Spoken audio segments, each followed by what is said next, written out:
তো আমাদের 37-14 জন্য কেউ যদি ফেসে যাও তাহলে ফার্স্টে কাজ করবে, আমি যেভাবে দেখাচ্ছি সেভাবে করবে, দেখো 37-14 চেক লাইট আর প্লাস আমাদের অ্যাক্টিভটা ইনঅ্যাক্টিভ হয়ে যাবে। তো আমাদের ফার্স্টে কাজ হলো 3 সেকেন্ডের জন্য চাবিটা অন করলাম আমরা, ফার্স্ট বন্ধ হয়ে গেল। 3 সেকেন্ড পরে আবার আমরা চাবিটা অন করব। উপর লাইটটা যেমন বিলিং হচ্ছে যাচ্ছে, আবার তাই সেটা রিটার্ন আসবে, ঠিক আছে। তারপরে আমাদের রিটার্ন আসলো। এবার আমরা আবার 3 সেকেন্ড পরে চাবিটা অন করব, বন্ধ করব। আচ্ছা, চাবিটা আমরা বন্ধ করলাম, ঠিক আছে। এবার 3 সেকেন্ড আবার চাবিটা আমরা অন করব। এবার আমরা দেখব মিটার লাইন এসছে, গাড়ি আমার নিউট্রাল আছে। এবার আমরা করব গাড়ি স্টার্ট 3 সেকেন্ডের জন্য, ঠিক আছে। গাড়িটা আমরা স্টার্ট করব,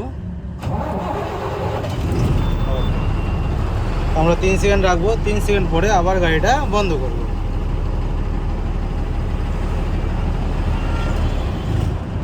বাস, আমরা গাড়িটা আবার বন্ধ করলাম।